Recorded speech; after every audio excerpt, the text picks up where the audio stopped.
So hello everyone, good morning, good evening, good afternoon, depending on where in the world you are. Um, Welcome to today's webinar. Perhaps just so I can check everything is working, perhaps in the chat box you could let us all know where in the world you are at this moment. So good, I can see people already saying hello. So got someone from Macedonia, Aneta, hi.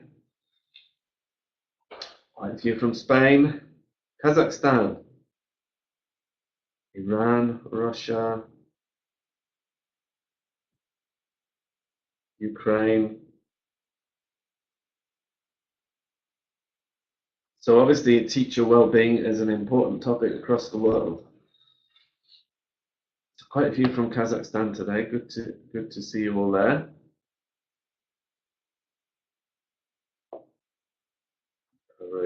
Great.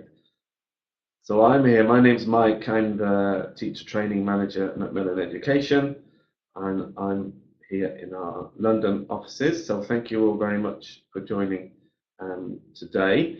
This is the fourth webinar in our series celebrating the contribution of women to education. So thanks very much to everyone who has found the time in your busy schedules to join us today. I don't know if you've managed to see any of the first three webinars in the series. If you missed those, the videos are now available on our YouTube channel.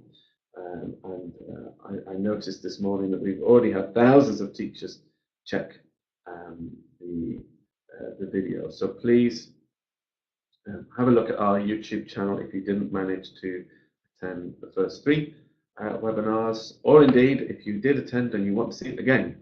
So it's there. And of course, next week we'll be posting today's webinar as well. Great to see so many of you online. Are any of you interested in receiving a certificate for this webinar?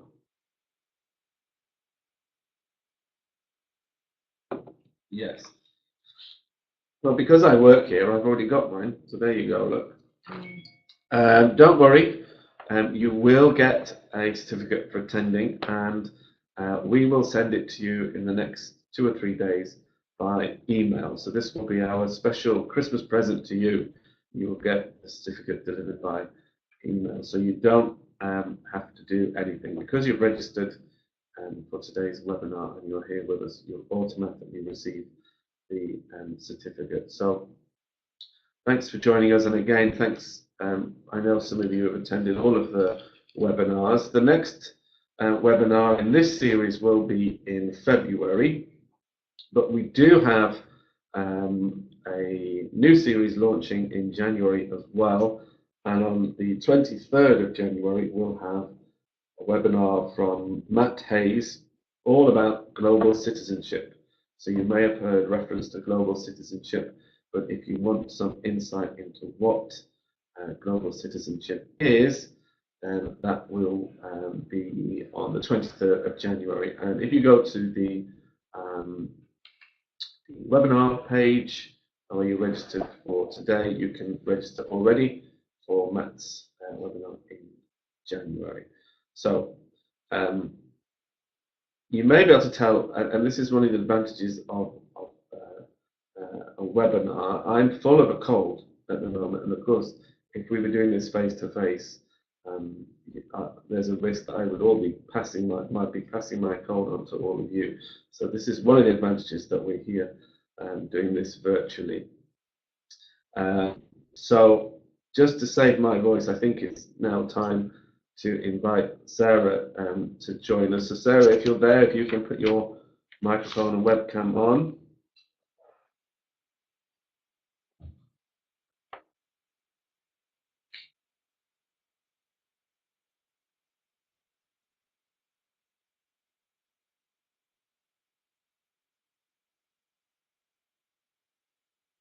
So I think Sarah is trying to join us at the moment.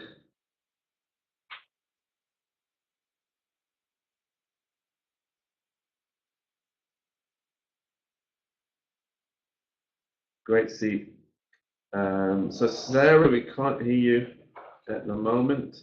Great to see so many of you online. Obviously, the idea of managing the madness is appealing to a lot of you. Does that work now? Hi.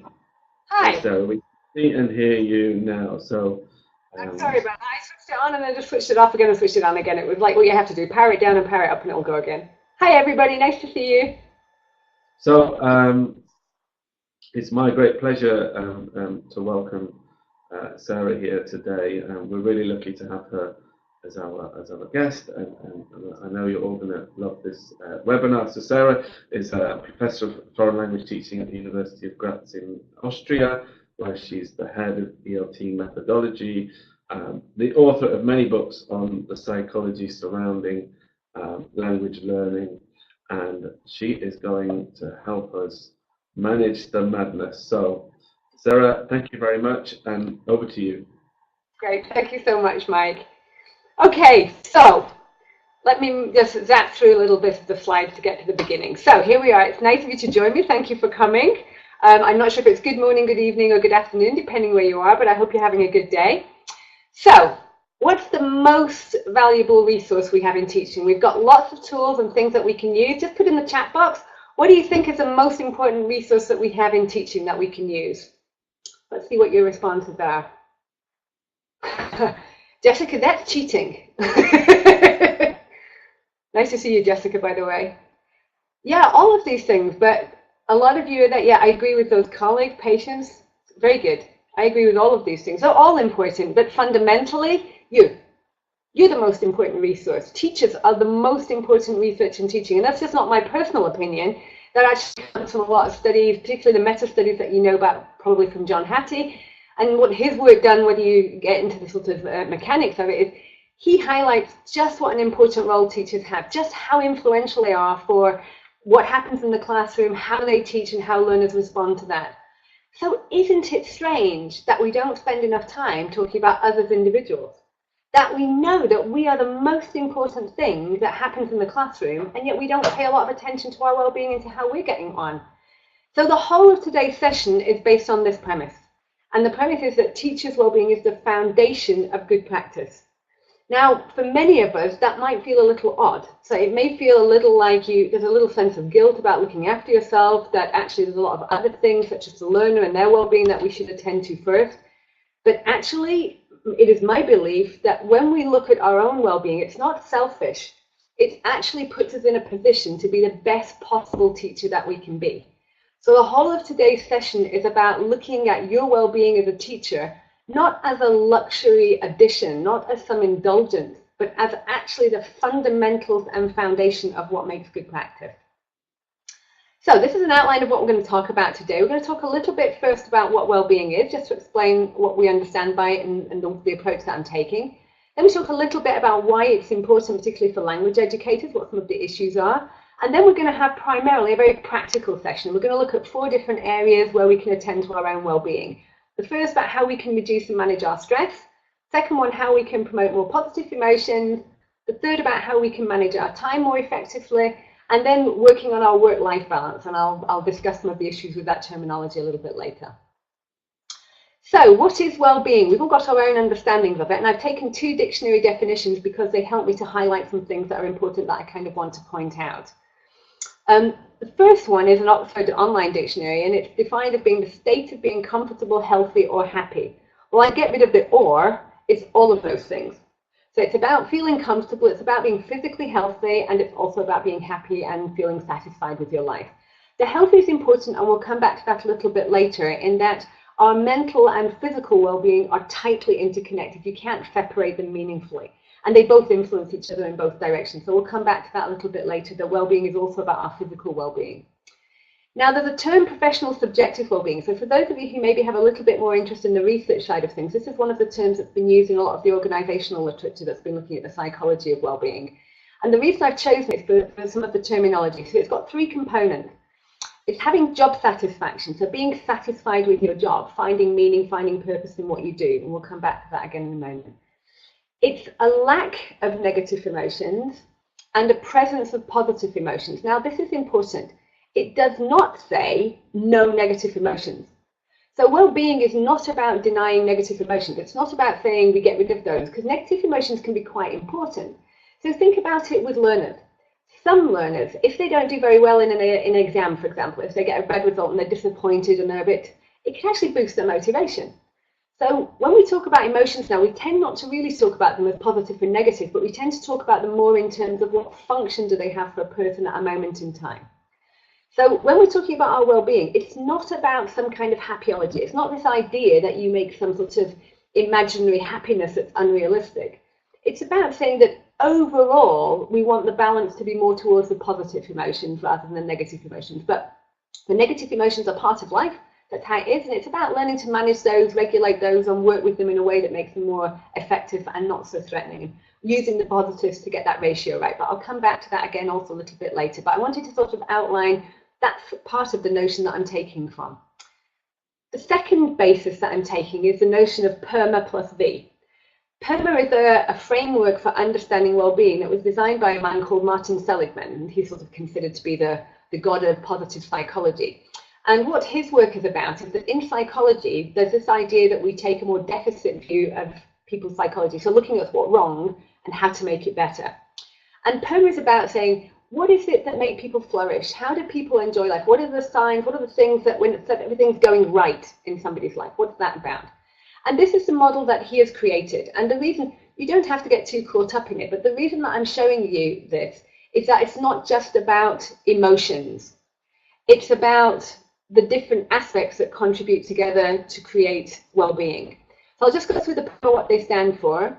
So hold on, I can just switch on my little arrow and then you can see a little bit easier. So the P here stands for positive emotion. So the idea that you have happiness, joy, but also what we call the quiet positive emotions, things like contentment, satisfaction. So it doesn't always have to be large positive emotions, but it can be quiet ones as well. Then we have the E of engagement, which is about feeling purpose, feeling a sense of flow, being engaged with what we're doing. And that's something that teachers tend to feel quite positively about as it is.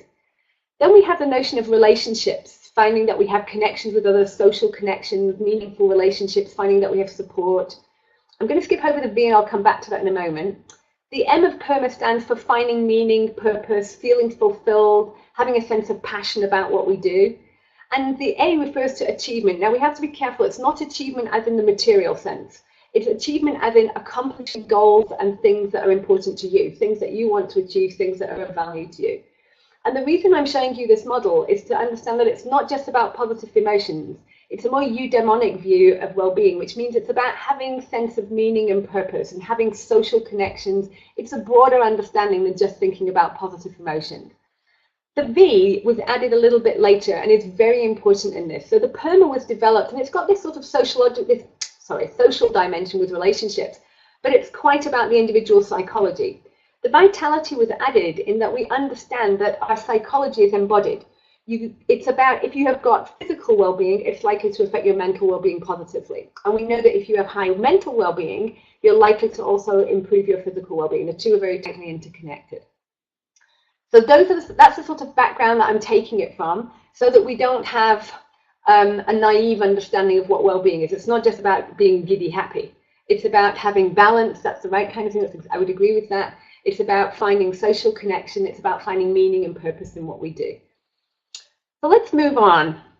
What it is not is a denial of the negative. It's not euphoric happiness. It's not about the Pollyanna view of happiness.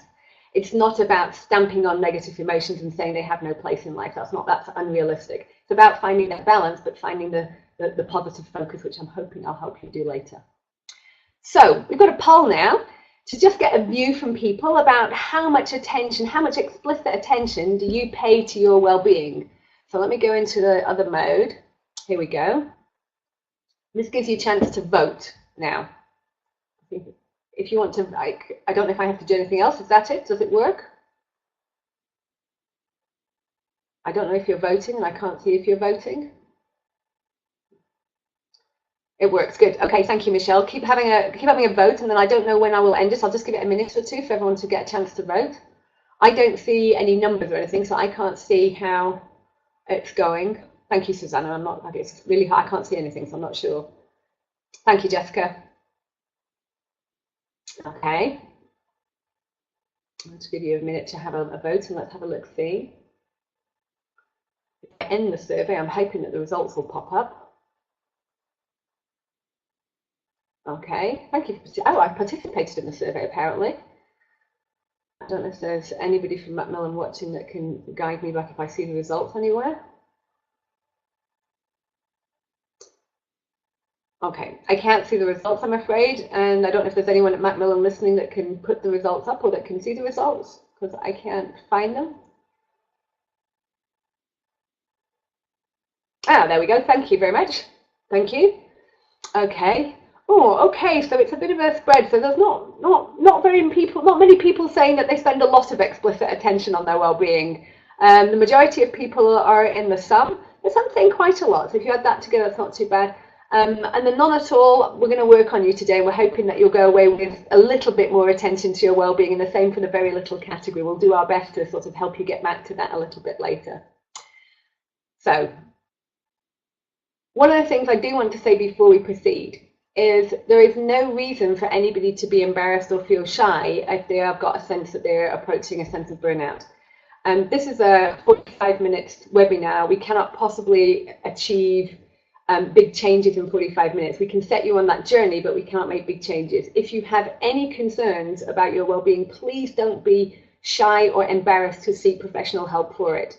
It's very common, unfortunately, in our profession, and it needs more support. So if you do have serious concerns, please make sure that you find professional help for that. I also want to make the point that what we're about to do today is looking at you as individuals and the responsibility on things that you can do to help your well-being and protect your well-being. But actually, this is something that should be systemic change. It should be something that is not just you as an individual, but something that your institution, that nationally, that globally, should be paid attention to. But all I can do today is give us those first steps that we start looking at it together. Daria, I'm going to do my best. I'm really bad at that, but I'll do my best. I'm paying attention. Just a few statistics before we go on to just give us a bit of an idea about why teacher professional well-being is important to pay attention to. 70% of teachers in this survey said that their health is suffering because of their job. Teacher well-being is the antidote to some of the problems we have with burnout and attrition. It's one of the things that we can do to help people to flourish in their jobs, to ensure that their health doesn't suffer mentally or physically, and that they can contribute positively to their workplace. One of the things that you have to understand, and this is why it's for me the foundation of good practice, is teacher well-being is the core to not only your own well-being, but it actually leads to you teaching better. If you're in a good place mentally and physically, you're in the best place to teach to the best of your abilities. We all know that the days that you go in and you're not feeling so sparkling, we all have days like that, that's life. But it's so much more of an effort, and your patience is more limited and everything, you get a bit more fractious with things, and that's quite normal. So focusing on your well-being helps you to be a more effective teacher. The research shows that teachers who have higher levels of well-being are more creative, are more effective in their teaching, and of course, quite naturally, their students score higher on test scores, so they actually boosts learner achievement. So focusing on your well-being is not just about you, it's actually better for your learners. Your learners benefit as well when you're in a good place. And you know the expression, you can't pour from an empty cup. If you don't have anything left to give, you can't give it yourself to your learners, you can't support them in the way that you would need to. So let's have a look at then some practical strategies, and we'll start by looking at the negative emotions and the stress. There are 3 different types of stresses, and I'm only going to focus on the last one of these today. So the first type, life event stresses, are big things like, for example, moving house, the passing of a close friend or relation. So these sorts of big events that create a big moment of stress. Chronic stresses are stresses that run in the background a long time. So if you have the role of a carer, for example, if you have ongoing financial problems or ongoing health issues, these are what are known as chronic stresses. And stress is cumulative. So when you have life event stresses and chronic stresses in the background, it raises your overall level of stress, and it means that the daily stresses and hassles are more difficult for us to cope with. They become an extra burden, essentially. Now, I'm not going to talk about these big life event and chronic stresses, but we're going to look a little bit at how we can manage some of our daily stresses and our daily hassles that we deal with. So, In the chat box, perhaps you can share, what are some of the things that cause you stress in your workplace? What are some of the things that are hassles for you in your daily life, in your work environment?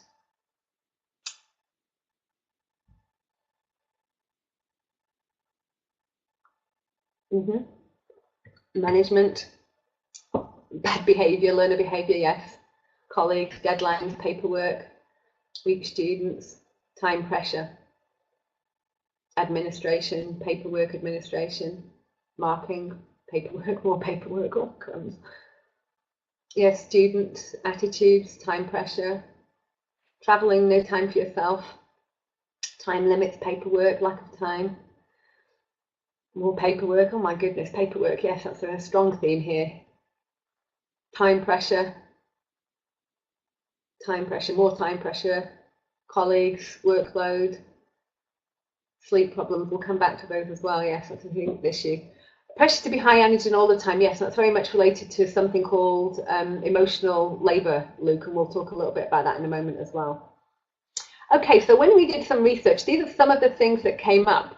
And to be fair, I haven't actually put it on this list, which is foolish. The number one factor that was listed by all the teachers was time management, the time pressure, too many things to do and not enough time to do it. But that actually seems to be universal across all kinds of professions. But these are the things that were very specifically related to language teachers. And I'll just let you have a little read through of that and see if there are things that resonate with you. I think some of the things resonate very strongly with the things that you're experiencing. One of the things that we haven't listed here that's particular to language students is the notion of language anxiety. So the fact that our skill as language teachers is always changing. We never reach a level of perfection. And so this idea of perfectionism can be quite stressful for some teachers because they never feel that they've reached that level that they would like to reach. And that's an unrealistic goal. But yeah, time pressure. So these are some of the issues that we have to attend to in our daily lives. But one of the things that that can help us to manage some of these things is understanding that stress is not inevitable. Stress is not actually a medical issue. It's how we respond to things. And stress is actually a perception. So stress is about how we perceive something. It's this idea that we perceive something as demanding so much of us that it's beyond what we can actually give or cope with or manage at the time for whatever reason. So stress is our perception of how we see something, how we experience something. And it's not automatic. So there is a certain amount of influence we have over that. And I find that quite liberating to think that actually maybe I can influence that. Maybe I can actually manage and control to some extent the stress and how I experience it. And also, not all stress is bad stress. So the Yerkes-Dodson curve is this sort of U-shaped curve that goes like this.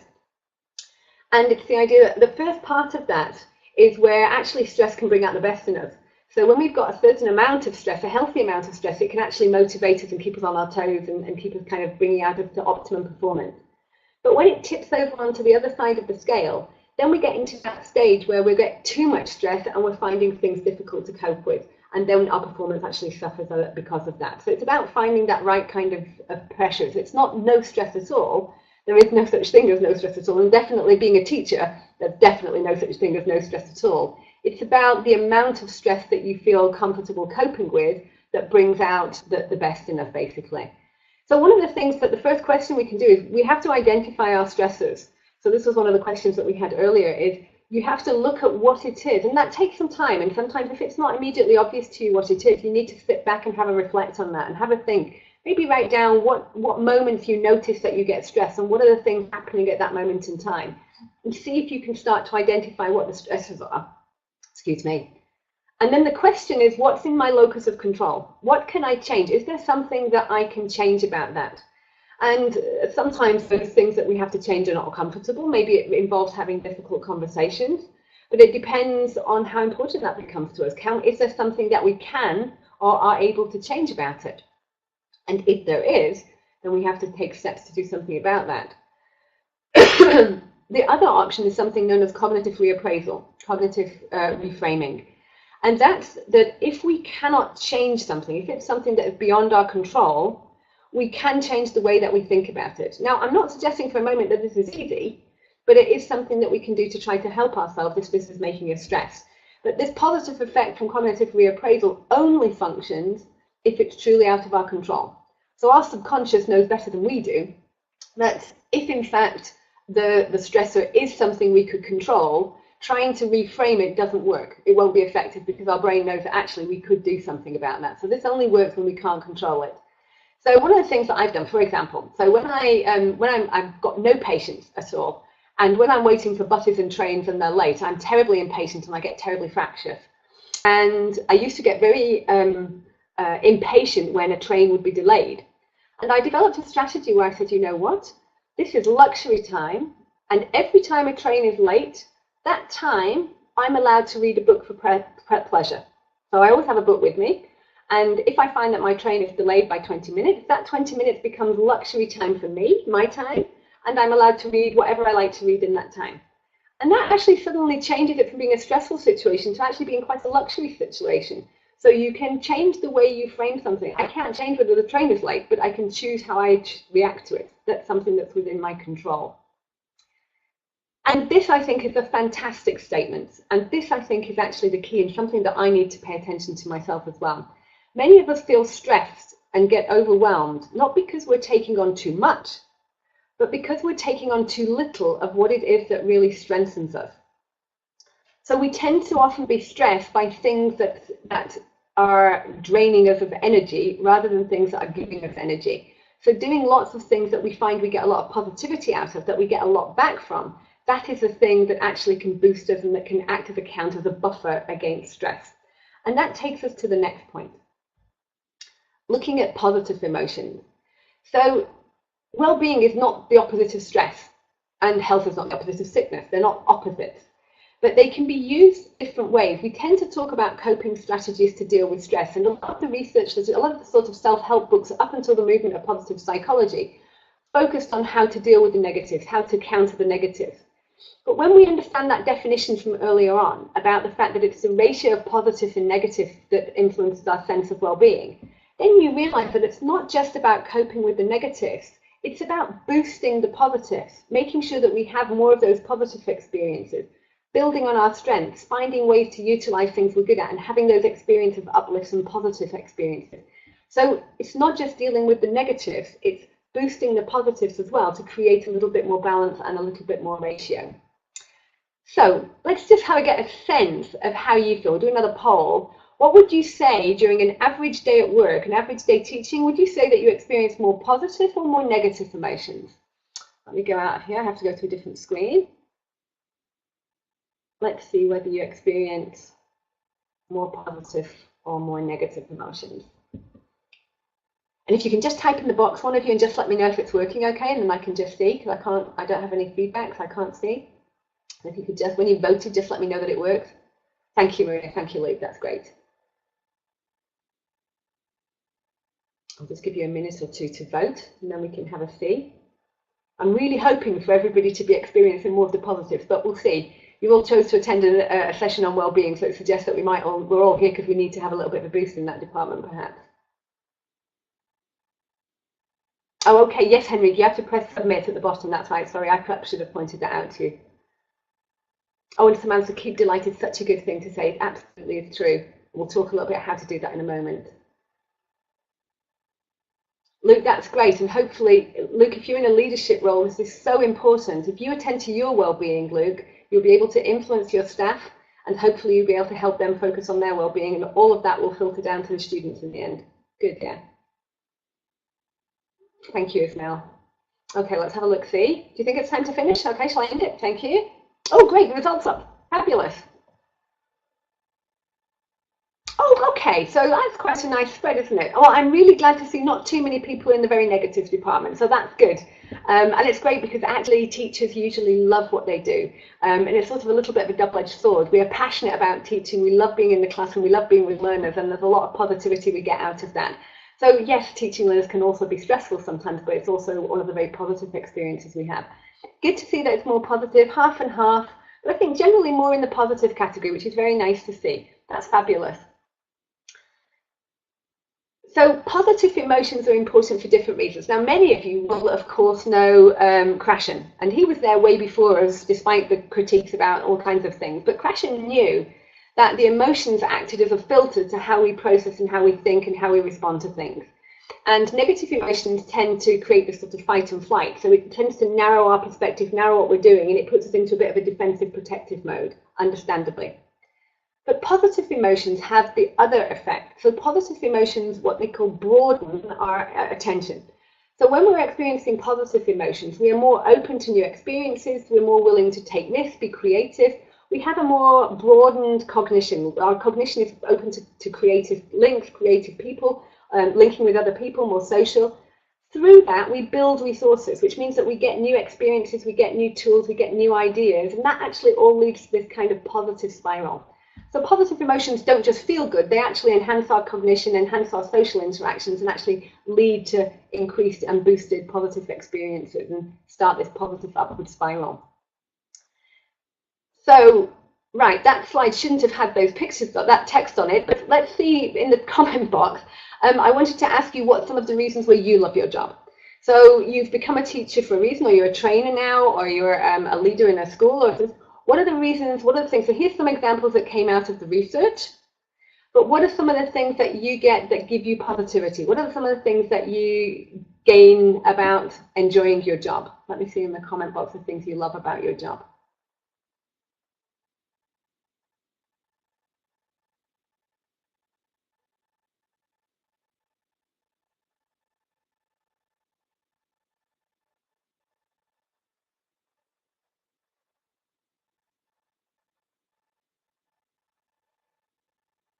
A lot of people writing. Okay. My screen has stuck, so let me see. Okay, working with students, reaching goals, learning new things, helping people, helping learners, maybe job security, helping people, igniting passion, working with the students, contributing to a better society, very nice. This all resonates very strongly with a lot of research that teachers have done. So teachers are very fortunate in the sense that we're in a profession where we do something meaningful that contributes to others and helps others. And that's actually one of the things that can contribute very positively to our well-being. One of the things that is difficult to do is it's hard for people to sometimes create a boundary where they're not just giving to others. And we'll talk a little bit about boundary setting later on in the session. Just to clarify, it wasn't a poll, it was just a question that I wanted to ask, but the slide has changed a little bit. So these are different things that people have cited about why they love their job. And it's just think about how nice it feels to think about the positives of our job, think about the things that we like. We're all going to experience ups and downs in our motivations, and sometimes we can lose sight of these positives when we get caught up in some of the negatives, so some of the stresses. It can be difficult to remember the positives. And simple things like having them on a post-it note and reminding yourself of what you love. Some of the things that have been suggested that we've done with some of our trainee teachers is a gratitude portfolio. So I don't know, but when you sometimes have students that write a thank you note or tell you that they've enjoyed your class, or they give you sort of a little gift, or you have a photograph of a group that you've had a good session with, it's nice to keep those. And in the moments when maybe you're having a little dip in motivation and maybe when things are not going as smoothly as you would like, it's nice to go back and look at that again and just remind yourself of all the nice things about your job and the real positive things. Just to give ourselves that balance so that we don't always just look at the negatives, that we've also got some of the positives to focus on. And this is one of the reasons why. So what do you see in the box here? I've got to confess, this is a bit of a trick question. What do you see in the box? A dot, a blue dot, a blue dot trapped in a box. Dot, dot. Marina, white box. A ball, a lovely blue dot, blue dot, blue dot, blue dot, a blue dot, blue dot, a blue dot, a blue dot, a blue dot. Well, what about white space? So one of the things, it was a bit of a trick question, I have to confess, is we tend to focus on one thing. And in this case, it is natural that everybody focuses on the blue dot in the middle of the box. But actually, there's a lot of white space you could focus on as well. But our attention is drawn to the blue dot, so we focus on just seeing the blue dot, and we almost don't see the white space. And it's a little bit of the same with the positivity things in life, is that sometimes our attention is drawn to the negative things, and we overlook some of the positive things. So I can just give you the example is if I have done feedback from a teaching session, and let's say I have 25 students in my class, and one student criticizes something that I've done in my teaching, and 24 people say, oh, Sarah, I loved your session, and one person said, I didn't like it, I didn't like this, that, and the other, I obsess about the negative person. I forget about all the 24 other people who said how nice it was, and I focus on that one negative person. And that's called the negative bias, and we tend to do that. And so what I wanted to show you with this is we have those positives as well. They're there in how we experience things, and sometimes it's helpful to just remind ourselves not to focus just on the blue dot, not to focus just on the negatives, but just remind ourselves to step back and look at what some of the positives are as well. That's right, Jessica. We tend not to hear the positives. If you don't hear anything went well, you hear only the negatives. That's right. And sometimes just because they didn't say, oh, that was a fantastic session, doesn't mean that they didn't enjoy it. So we have to sort of sometimes remind ourselves very consciously to look for the positives and remind ourselves of that. There is something in positive psychology called gratitude practices. Now, there are lots of interventions in positive psychology about ways to boost your well-being. And gratitude is one way that you can do that. And this is one of the ways that has a very, very strong body of research behind it to suggest that this works effectively, that this helps people. Now, let me make this clear. Gratitude practices are not, again, about ignoring the negative and pretending they're not there. It's just about redirecting your attention to look also at that white space. Redirecting your attention to remind yourself of the positives that you are experiencing so that we don't get a distorted view of what is happening in our professional practice. So daily gratitude practices, I have to confess, I started this a couple of years ago and I do it quite religiously now. So when I go to bed at night, before I switch the light out, I sit in bed and I just take stock of the day. So I just have a little think about what have I experienced during the day, what am I grateful for, what did I enjoy, what were some of the positive highlights of my day. Now, when I started to do this a couple of years ago, I had to really sort of concentrate and think, now, what did I enjoy today? And I had to sort of go through the day. And now I find after a couple of years, I'm sort of overwhelmed with positive things I could think about. And they can also be things like, I'm very glad that I didn't slip on the ice today when I saw somebody else slip. I'm glad that I didn't slip. So it can be things that didn't happen that you're grateful for. But once you get into the habit of doing this at the end of every day, it actually basically trains your mind to start seeing the positives during the day as well. So when you make gratitude practices part of your daily routine, it just helps you to also see the positives. It's not about denying the negatives. It's just about giving you that balance so that you learn to start seeing the positives and create a little bit of balance in the perspectives that you have. Gratitude, Maria, if I can just explain, gratitude is about being thankful for things. So I'm thankful that I had a lovely conversation with a great friend yesterday that was very enriching and very positive. I was grateful yesterday that I helped a student who was struggling with something to succeed, and he actually gave me a high five because he'd succeeded. So gratitude is about being thankful for people, experiences, things that you have had in your life, things that you've experienced that you're happy for. And one of the things that has been suggested is that you can do this gratitude practice in the morning. And I have to confess, I haven't got to that stage yet. I do it in the evening. It's such a habit that I don't even think about it in the evening. I do it automatically. But the idea is that if you do your gratitude practice in the morning, it puts you in a good mood for the whole day. So it makes sense to do it in the morning, but I have to confess I haven't got round to that yet. But maybe it will work for you, and you can introduce a gratitude practice when you're having a shower in the morning and think about what you're grateful from the day before and what you're looking forward to positively for the day ahead. So the big number one stressor for most of you, and for me as well, would be managing time. So this is the riddle. What can you spend but not save? Answers in the chat box. What can you spend but not save? Thank you, Mario. What can you spend but not save? Time. Okay. So it's extremely precious. Time it just goes. You can't save it. You can only spend it. Did you know we have approximately 28,000 days to live? And that doesn't strike me as very many. I'd like some more of those, quite honestly, but 28,000, okay, I'll have to work with that. You need to make them count. And that is about setting priorities. And time management is not about spending more time, creating more time. You can't do that. Time is fixed. But it's about deciding where your priorities lie and how you can manage your time in a way that uses your time in a way that is satisfying for you fundamentally. The purpose of time management, this is something that I think is often misunderstood, and maybe it's also because of some of the literature where time management comes from. Time management is not about making you work more and work more efficiently. That's not the point of time management. Time management is to create more time for you to do the things that you want to do.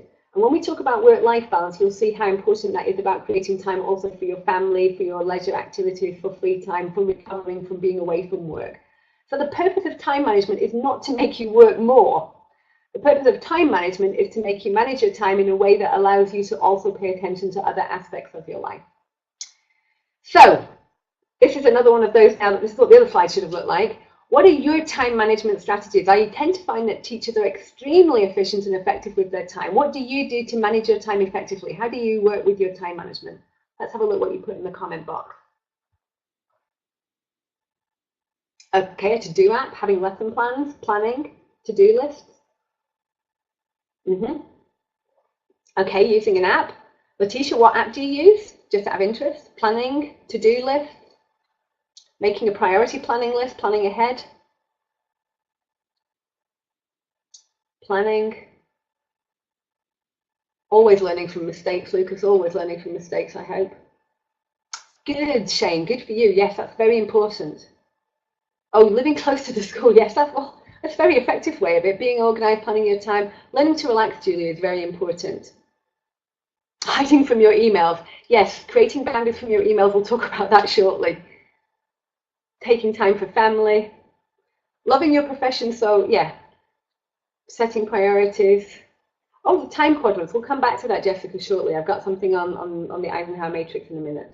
Pomodoro techniques, Letitia, yes, I'll talk to that in a second. Okay, some fantastic, oh, procrastination, I'm glad you raised that. Yes, we'll talk about that. Okay, so these are the things that have come up in the past. So the first one is about prioritizing our time, trying to find out what it is that makes us most effective. So the Pareto principle is about, it's called the 80-20 principle. That 80% of our output, 80% of the achievement we make comes from only 20%, and finding out what it is where we can be most effective, finding out what it is where we can make the most effect. So when it comes to lesson planning, for example, we found out that teachers have a certain amount of planning that is really important for the effectiveness of the lesson. But then there comes the point after which that time that you spend on the lesson plan is really just faffing, and it doesn't actually lead to any gains in pedagogy or learning outcomes. So it's about finding that balance when it's enough. Knowing where you spend your time, knowing what your productive time of day is, allocating time for family, putting it in your diary, just as important as putting in work-related things. Building in slack time, I think this is great advice for me because I'm really bad at this. So I tend to buffer up one appointment next to the other, and then that creates a lot of stress because you're rushing from one thing to the other, you have no time. So putting in like half an hour where there's nothing planned in between meetings, for example, just allows a bit of a buffer zone. And it just takes down that little bit of stress and allows for things to happen you don't expect. Breaking down big tasks into manageable chunks, so looking at what you could do in a certain amount of time, what would be a small way to go about it, chunking your time. Learning to limit your availability. So learning to set boundaries on when you say you're not available. So for example, Mike talked about putting a boundary to emails. So quite a few of the tech companies now in Silicon Valley, but I think we're quite away from that yet ourselves, but quite a lot of the tech companies now have, for example, from Friday evening until Monday morning, the servers for email are not available. So the staff cannot access email over the weekend, which is a good thing because we often don't have the self-discipline not to do it ourselves. So if they have the discipline and they regulate it for us, we have no choice but not to do it. So that's a good thing. Giving up the illusion of perfection. So perfectionism, somebody talked about it earlier when we were talking about stressors. I've lost my, perfectionism is one of the biggest problems for teachers. So teachers tend to suffer from perfectionism and wanting everything to be just right. Once you allow yourself to make mistakes, that it doesn't have to be perfect, that it's the best you can do at that moment in time, that in itself will be enough. Have you heard the expression eating frogs first? Have any of you heard of that expression? I think it's from Mark Twain. Eating frogs first is about when you've got a task you don't want to do, start with it. Get it over with first. Eat your frogs first, and then you've got actually time to go on and do other things. Multitasking is well known to be inefficient. Basically, your brain cannot do multiple things at the same time, so you're constantly switching from one thing to the next, and that's very difficult to focus on and to concentrate. So getting rid of distractions and doing one thing at a time. And one way to do that is this Pomodoro technique or time boxing. So time boxing, for example, is where you say, okay, I look how long I think this is going to take. I think it's going to take an hour. So I set aside 1 hour and it has to be done within an hour. Or the Pomodoro technique is where it came from a guy that when he was a student, you know those kitchen timers that look like a tomato? So he had one of those, and he would work very intensely for 20 minutes with no distractions, just very intensely. And then when the alarm went off after 20 minutes, he'd take a 5-minute break. And then he'd do another 20 minutes and a 5-minute break. Another 20 minutes, and then he'd have a 15-minute break, and then go on. And so breaking up into these sections. So it's a way of making sure that you focus, that you don't get distracted and try and do too many things at the same time, setting in priorities, and setting also time for family and for friends and for other people to do things. And a big thing for us in education, particularly, I think, is learning to say no. And if we understand that saying no to one thing allows us to maybe say yes to something else. So it's not you don't have to say it in a bad way, you can say it in a kind way when you say no, but saying no to one thing frees up time and allows us to be able to say yes to something else. And this is, I think, an important notion. Whether you use this matrix or not doesn't really matter, but the idea behind it is important. So the Eisenhower matrix is about putting things into this quadrant so that you decide, is something, for example, very urgent and important, it has to be done now? Is it urgent but it's not important, so I can probably delegate it to somebody else perhaps? Is it important to me but not urgent? Then I have to decide when I'm going to do it and plan some time for it. And if it's not important and it's not urgent, you can probably dump it and get rid of it. Now, which of those boxes do you think is the most important? Which number box do you think is the most important in terms of time management? Okay.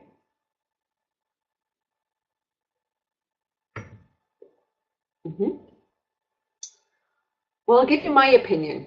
The most important is actually number 2, because it's about prioritizing things that is important to us. And what can happen in life is we get so caught in number 1 with the busyness of dealing with every day-to-day stuff that the things that are really important to us but they're not pressing get abandoned and we don't get around to them. And these can be the things that are actually very deeply satisfying to us. These can be projects and things that are important to us.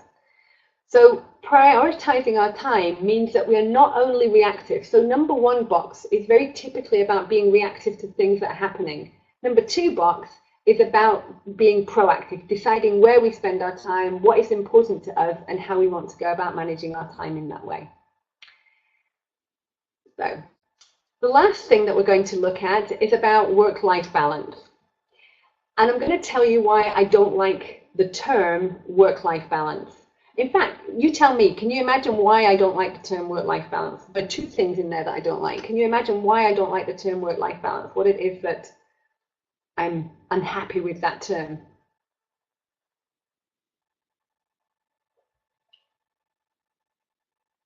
That's right, Julia. That's right. And that's also right. Absolutely. Yes, that's right. So for me, creating the notion of a work-life split is nonsense. We have one life, and it includes work, and it includes non-work things. And there is no magic balance. There is no ideal scenario that we are aiming for. There is no one-size-fits-all magic work-life balance. So the whole notion of the term is problematic for me. Problematic that we split work and life as if they're 2 separate things. We only have the one life. But we do have work and non-work to synthesize. And balance is an unfortunate choice of term, as if there is some kind of equilibrium that we're aiming for, some kind of magic ratio. Somebody called Claire Fox, who's a consultant, uses the word symbiosis. And I actually much prefer this idea of how you synthesize and integrate the different aspects of your life and bring them together in a way that creates harmony for you. There is no magic, and it's constantly changing for everybody, but we find ways to integrate these different aspects of our lives and find it so that we can get some sense of harmony about how we go about it. But we have to not compare ourselves to others. Everybody has different needs, everybody has different wants, and everybody finds themselves in a different phase of their lives. So, for example, somebody who is maybe young, doesn't have commitments, doesn't have children, is building up a career, maybe in a very different life phase to somebody, for example, who has got 3 small children and an aging relative that needs their attention. So people in different phases of their lives have what's known as different centers of gravity that pull them in different directions. So you cannot compare your life with somebody else. Everybody is different, and everybody has their own way, their own needs, their own things that they have to synthesize together. But we all have work and non-work to synthesize. If we only have work, we risk being vulnerable because we're one-dimensional. And that means that if we only have work in our lives and something happens to affect our work life, something negative affects that, it makes us very vulnerable because we haven't got other things to draw on to give ourselves balance. So everybody needs to have some sense of work and non-work and some kind of distancing to work to give themselves other perspectives on their lives. It changes its dynamic, and I think this is really important. There is no magic ideal. There is no magic, that's it, I've got it, I've got my work-life balance sorted, everything's in order. One, that never happens, you never reach that end state, and it's not the same for everybody. There is no magic ratio for everybody, it's different. And this is the key thing. For teachers, we love what we do, and so spending time on what we do in our free time is often not a problem. It's about making sure that it doesn't take over completely, making sure that we don't neglect the other people in our lives who also need our time, and that we don't neglect our time away from work. But we are fortunate in many ways that we often love what we do and we get a lot of positivity out of it. And that's why, particularly for educators, we cannot talk about it in the same way as for people who don't get much satisfaction out of their job. So given that we find a lot of positives out of our job, that we love what we do, we get meaning from what we do, that also means that what we understand as a synthesis of work and non-work is perhaps different than it is for other people.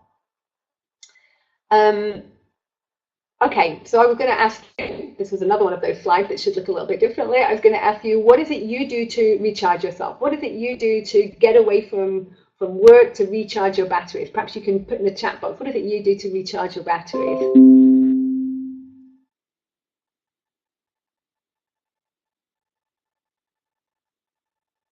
Well, I'll get something to think about, isn't it, I suppose? Taking a walk, watching films, listening to music, exercise, walking the dog, reading, cooking, yoga, reading with friends, listening. That's very nice. Okay.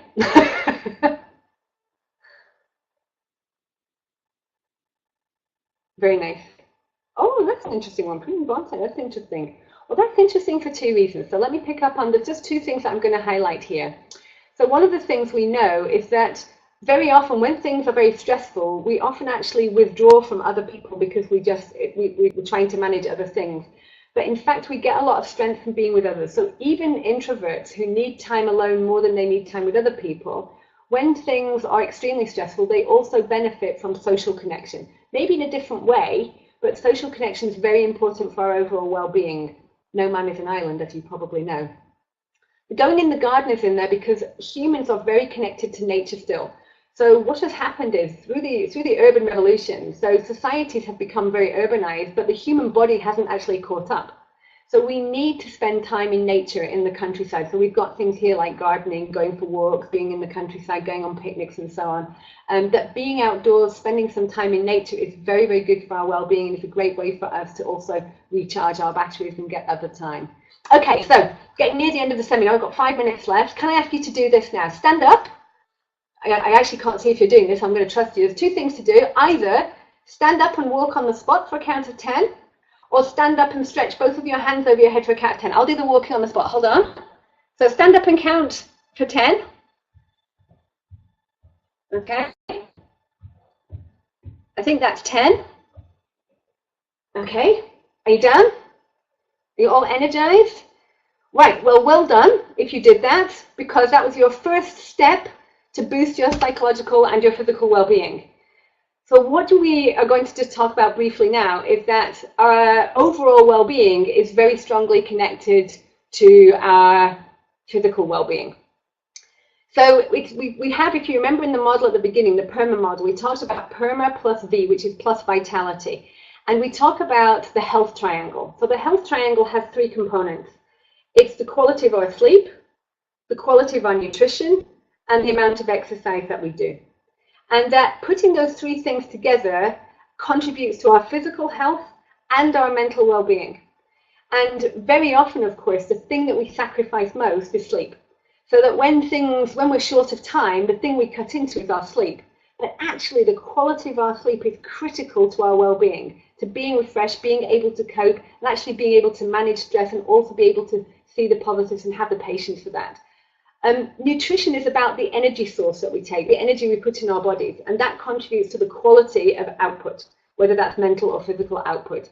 And exercise is simply good for our brains, so that we know that, for example, with learners in class, what we've just done, if your learners are feeling a little bit peaky and they're getting a bit sort of weary, just get them to stand up, do an exercise. If they have let's think, if they have a role play to do, get them to do the role play standing up for a change.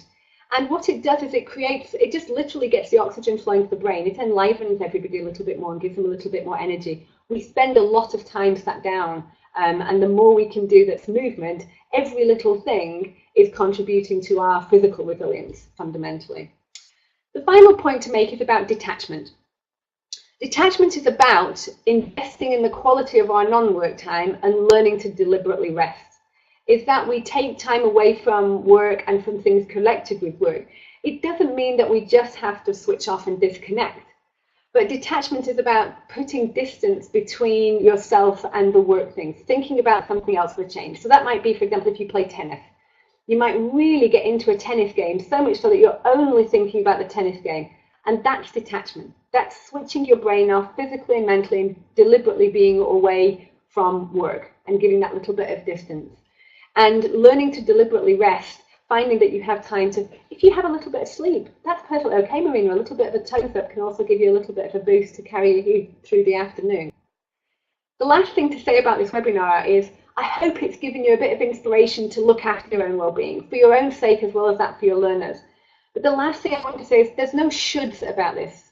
There's no you ought to be doing this, you should be doing that. You shouldn't start stressing yourself now about, oh, I need to do more about my sleep, I need to do more about this. You have to find your own way and you find what works for you. And if you take nothing else from today, all I would like you to take away is that you are important, your well-being is important, and attending to that is fundamentally the foundation of good practice. And that if you take time to look after yourself, you will be a better teacher, you will have better relationships in your life, and it will be good for you more fundamentally. There's no one way to do this, but you are valuable, you make a huge contribution to your learners' well-being, and you should look after your own well-being in the first place. I hope this is maybe one step on that journey for you. Thank you very much. I think I have time for questions. Hi, Sarah. Hi, Mike.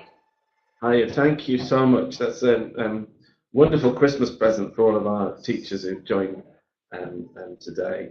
And I'm sure the first thing we'll note in our gratitude journals tonight is our gratitude for your great webinar today. So yes, we still have a few minutes left for some questions, but just obviously I'd like to sort of thank you, Sarah, on behalf of everyone at Macmillan Education. I'd also like to thank some of the team here, Sonali, Kasia and Piotr, who do lots of work behind the scenes and are much better at responding to all the technical issues than I am. And just to let everyone watching know that you will get a lovely certificate for attending today's session, and that will be sent to you via email. So you should get that in the next 2 or 3 days. We've also recorded this webinar, so that will be available next week on our YouTube channel, and you can see the videos from the other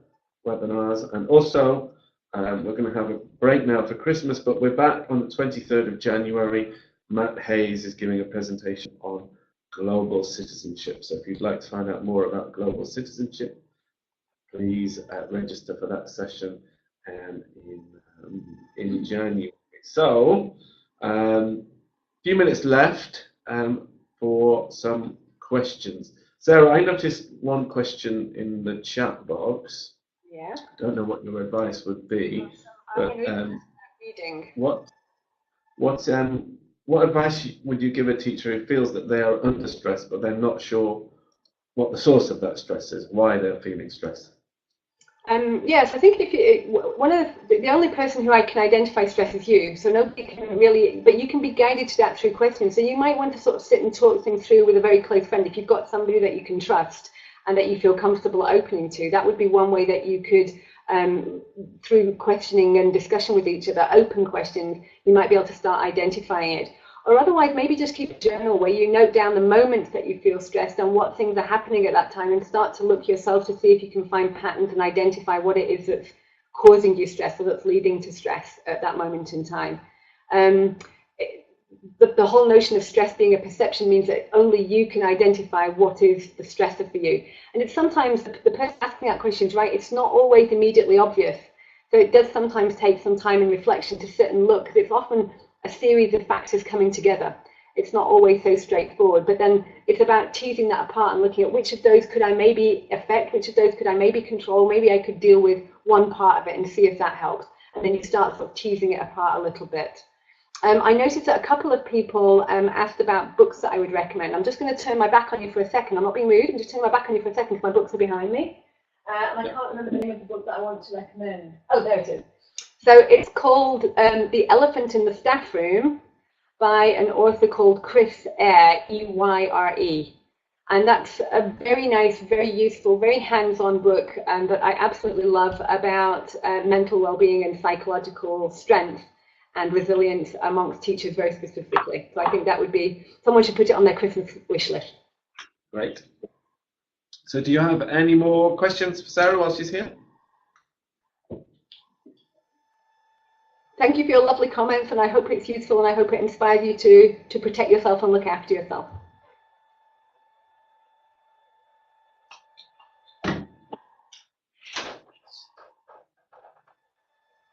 So I noticed a question there about, do you have any advice if you have a student who can't control their own stress and their own temper?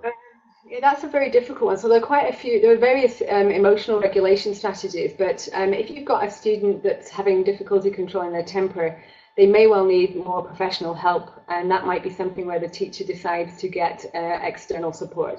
So finding if there's a school psychologist, or if there's a school support team in place, or a community support team that can help that learner. So there are various emotional regulation strategies that we can use, but I think in the case of anger management, and particularly with maybe teenagers or students, I would probably want to seek professional support for that. That would be something that I would consider perhaps a little out of my remit.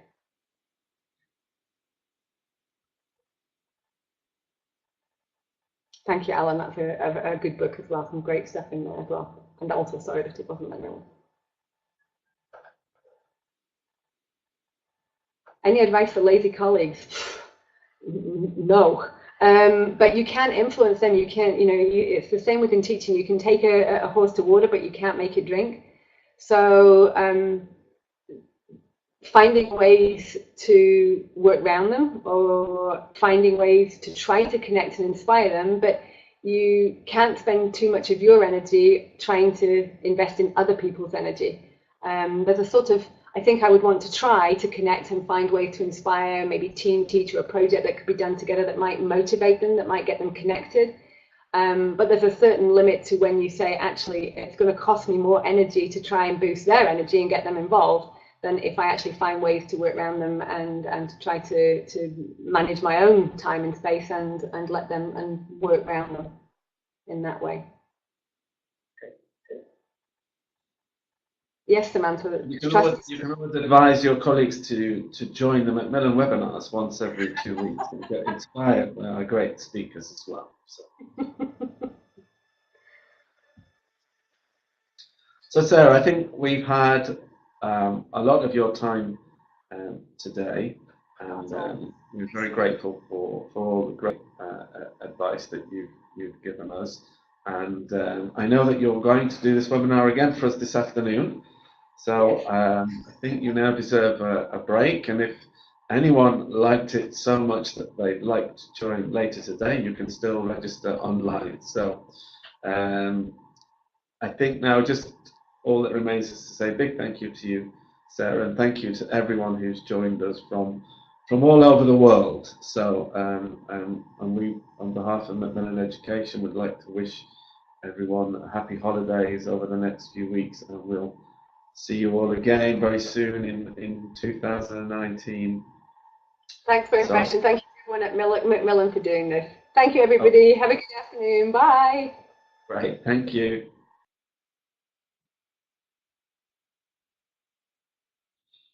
Okay, thanks for joining, everyone.